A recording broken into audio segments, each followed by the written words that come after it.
Welcome sa aking panibagong video. Pased mo here? Wow! Level up! Nagsasalita na tayo sa ating pangalawang video dito sa ating YouTube channel. Nice! Abangan guys, meron tayong pag-giveaway. Maya-maya lang, pipili tayo ng maswerteng mananalo ng raccoon. Sa mga magko-comment ng username nila, maghanda na kayo. Ngayong araw, mayroon tayong malaking agenda.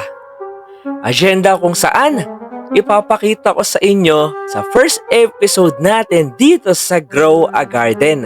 Meron ako ditong 8 raccoon na magdo-dominate sa mundo ng Grow a Garden ngayong araw. First time ko tong gagawin. Kaya kung excited ka na mapanood, i-like mo na tong yung video natin at mag-comment ng iyong username para sa ating ipaparaffle na raccoon. Ang mission natin ay makahanap ng rich players na mata-target lock ng mga raccoon natin. Ang passive kasi nila, kada 15 minutos, ay nag-i-steal sila ng mga prutas galing sa ibang players.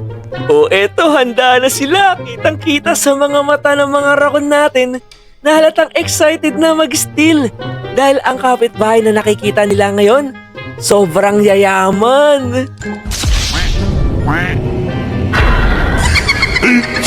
15 minutes later. Ayan na sila!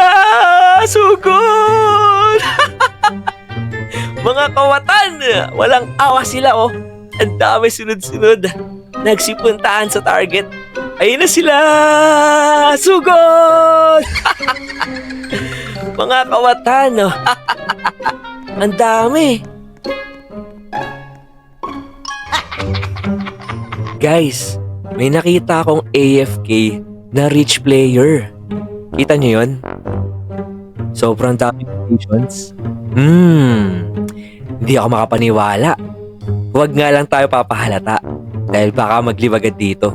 Kaya mga raccoon, magsitago muna kayo. Salungganin nyo at galingan at pagsipagan ang mga susunod na hakbang.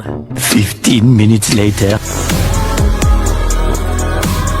Ayan na naman sila. Grabe! Mga candy blossoms pala ito.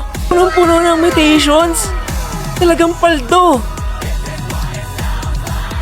Ayan na naman sila. Grabe, talagang paldo.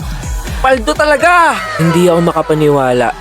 Napaka-OP talaga ng raccoon, guys. Kaya kung gusto niyo ng isang raccoon, pwede naman. Nagpapamigay ako basta naka-comment ka at syempre, naka-like at subscribe. Yun lamang, kita-kits sa next video pa natin. Syempre, follow nyo rin ako sa official TikTok account natin, Cedric Erwel, for more videos and gifts. See ya!